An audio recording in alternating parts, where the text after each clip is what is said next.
Hey, welcome to another episode of Purple Mortgage Guys. It's Brent Vandegreen along here with Tanner Weber. Just a couple of guys in the mortgage business that love talking Vikings football. So welcome everybody. Hope you enjoyed your weekend of football and specifically that roller coaster of a game yesterday. Vikings came back from a 14-point deficit in the first half to tie it up at halftime, and then another 10-point deficit in the second half. Scored 14 unanswered to win the game, and a lot of excitement at the end, but maybe not a real exciting game throughout. So Tanner, really curious to get your thoughts for the game. We have not even really talked yet this morning. So what do you got for us? I'm just happy that they got out of there with a victory. I think a lot of people, Vikings fans, are kind of discouraged with the way the team has played the last 2 weeks. Obviously, Philly was a pretty poor outing, and then came back against the Lions team, and they came out flat again this week. Defense looked pretty sluggish, I think, for majority of the game again. They came out big when they needed to the most. But I just want to remind people that this isn't the same Lions team that we've seen in the past. They got a pretty good offense this year. I thought the play calling on their end was excellent. They didn't convert when they needed to, I think, in order to end the game and seal a victory. So we are thankful for that. But I think people just need to be optimistic and realize that it's hard to win games in this league. So take what you can get, make the adjustments, and just move on to the next week. What do you think of Dan Campbell? Do you like him as a coach? And do you think he went for it 6 times on 4th down yesterday? I've never seen that. And I probably would have done something similar because our defense gave up a lot of big plays on 3rd and 4th down. But they gave us momentum back when they had us buried in the first half when we stopped them on 4th down.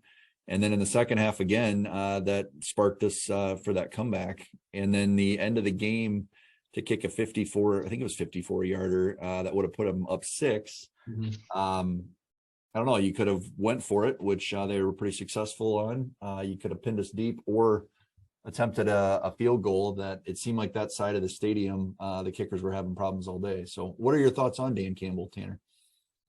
Oh, if anybody had a chance to watch Hard Knocks, I think you would probably fall in love with Dan Campbell. He's definitely a player's coach, brings a ton of energy to the locker room, and you can just tell just from watching Hard Knocks that the players love him and they're going to fight for him each and every week.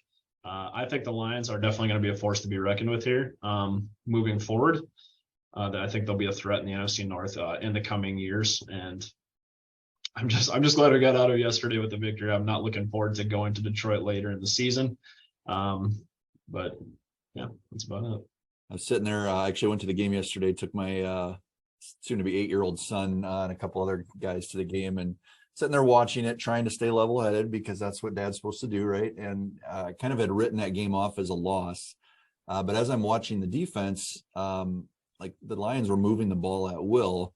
But then I heard something on the way home last night where the Lions obviously had scored a lot of points the first 2 games. So 35 in week 1 against a good Philly team, 36 against the Commanders, who may not be that great. But then we did hold them to 24, which I think is kind of league average as far as scoring is concerned. So, we gave up a lot of yards again in the first half, but they didn't score anything in the fourth quarter.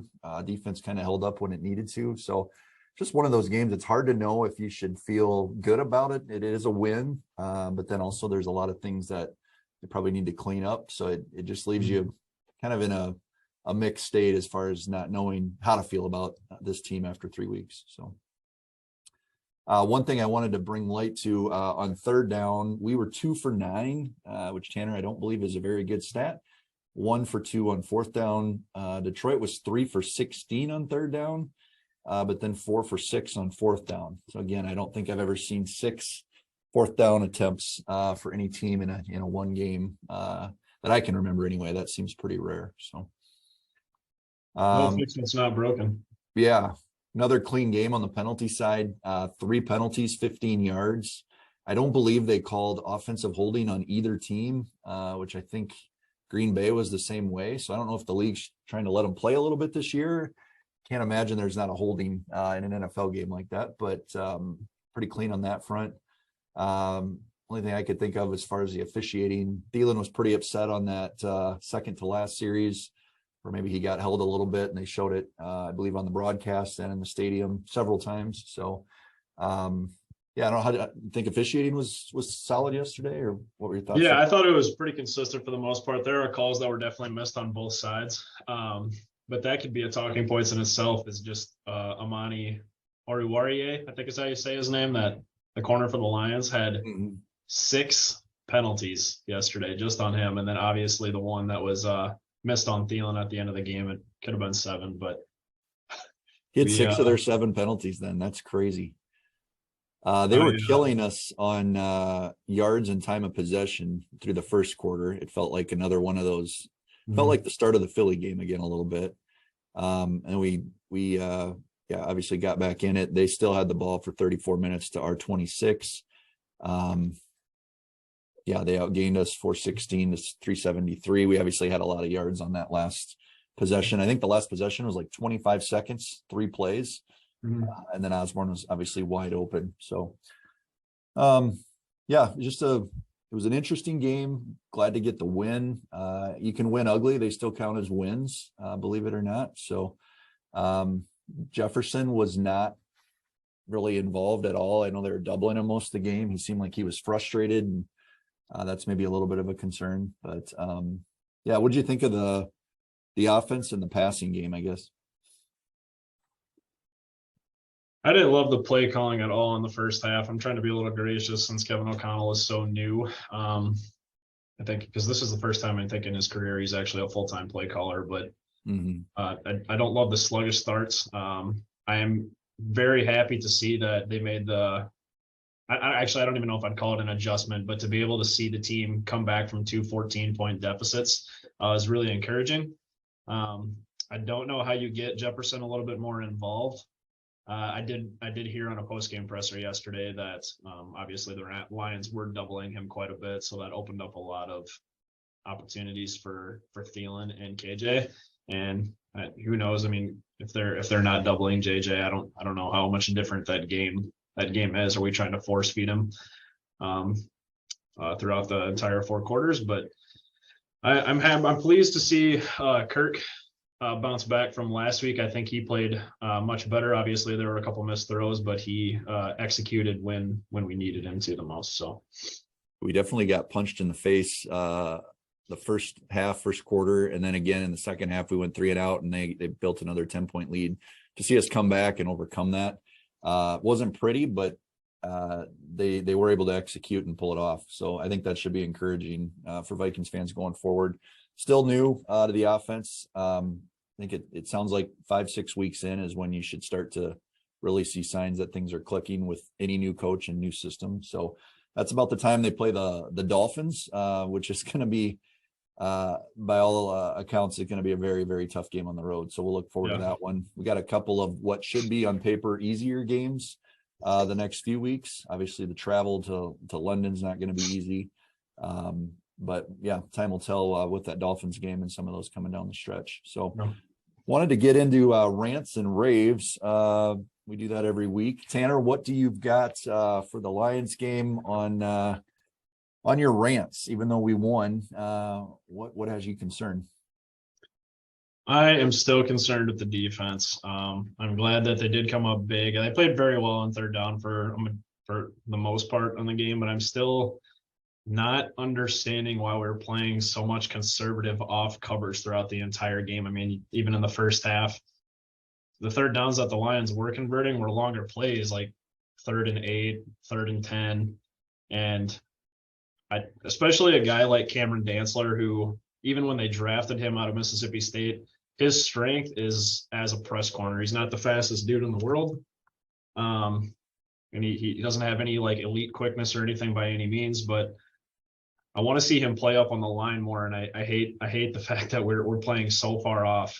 It seems like, through 3 weeks now on these receivers. And like you said, it's not going to be easy going to Miami here in a few weeks, and they're going to be playing arguably the best receiver duo in the league with Tyreek Hill and Jalen Waddle. So if you're going to play conservative off coverage against them, they're going to slaughter you. So I hope we can get that adjusted. I don't know what needs to happen. I haven't been incredibly enthused with Ed Donatello's play calling so far, but that's not up to me to make that decision. Yeah. So It's hard to argue. Like I predicted it was going to be a high scoring game. So they scored 24, but it felt like they were a few plays from really blowing it open. The Lions were on a couple different instances. And my rant would probably be defense related as well, specifically the corners. I'm concerned about Peterson and his age and maybe being a step slow.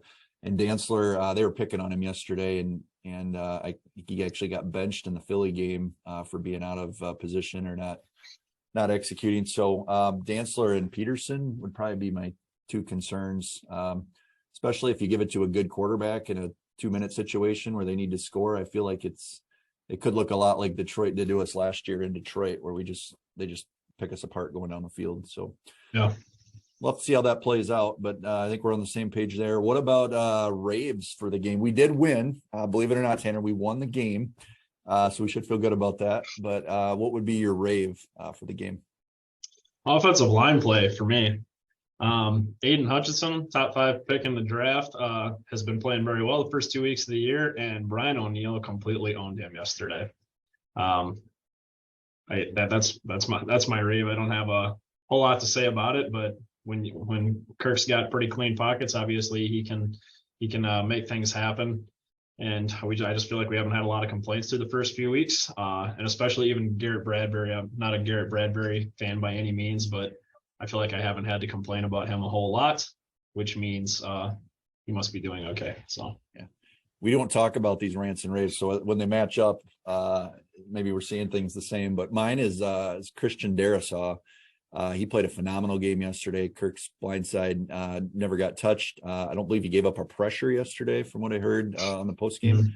And that obviously, that last drive, Lions knew we didn't have time to run the ball, obviously. So you could pin their ears back a little bit, and nobody even got close to him. And he had a pretty clean pocket on all 3 of those plays. So Darrisaw's playing excellent. Hopefully he can continue that and keep improving even as a second-year guy. So yeah, I think we see that pretty well the same. Any other closing thoughts on the Lions game, Tanner? No, I think it was kind of an ugly win, but like I said, happy that they got out of there with a W. Moving on to New Orleans, they got a pretty good defense, but they're pretty banged up with injuries as well. So hoping we can steal another one across the pond and get back to here and go 3-0 in the division against the Bears. When does the team go to London? It's usually early in the week, like today, maybe. Yeah, I think today or tomorrow, I think, is when they leave, because they like to get adjusted to that time change. So we'll know then if Delvin's making the trip, because he says he's playing. O'Connell kind of smiled about it, like we'll see. Separated shoulder, sounds like he could wear a brace, but yeah, at this point you don't want to make it worse for the remainder of the year either. So yep. Awesome. Well, in our contest, we do still have that going. We'll do that again next week against the Saints, but we had one contestant only a point off, Aaron in Sioux Falls here, 1 point off from winning the ticket, or being entered, I should say, in the drawing. So still don't have anyone in the drawing. Tune in again for Purple Friday. We'll do the contest, preview the game against the Saints, which is an early kick next Sunday morning at 8:30. And yeah, we'll be back with you then. So have a great week, everybody.